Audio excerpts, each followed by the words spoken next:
Sonia Gandhi, is that her real name? Her birth certificate says her name is Antonia Maino.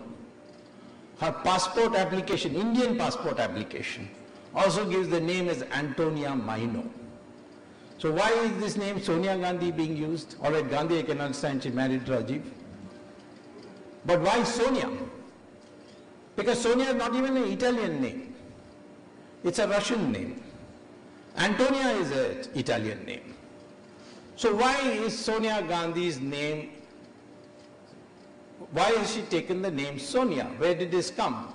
Lots of rumors are spread, but the reason is that her father was in jail for 4 years as a prisoner of war. He had signed up with Hitler's army. Hitler's army went into Russia. So in Vladimir, near St. Petersburg, he was taken prisoner and kept in jail for 4 years.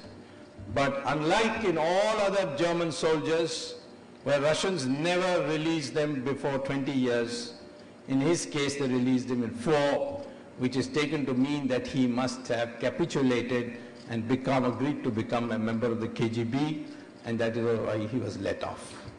So, therefore, he came back and changed, he gave the names of Russian names to all his children.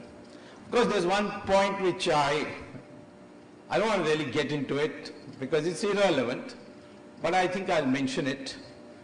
According to Sonia Gandhi's birth certificate, she was born on 9th December 1944. But at that time, her father was in jail in Russia. Now, unless like Jesus Christ, some mystery, some immaculate conception took place, I'm not able to explain how this is possible, that she claims her father is Stefano Maino, when her father was in jail at that time. That leads to another mystery. In parliamentary records, Ms. Sonia Gandhi says she was born in Orbassano, near Turin.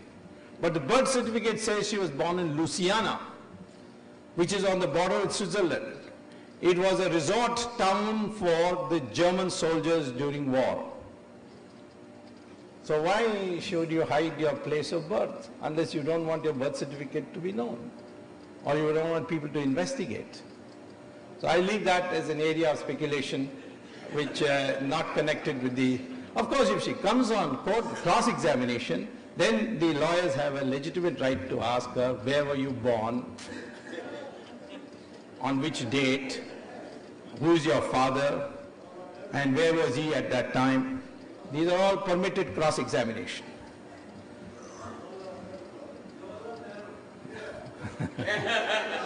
It seems to be a problem with the Nehru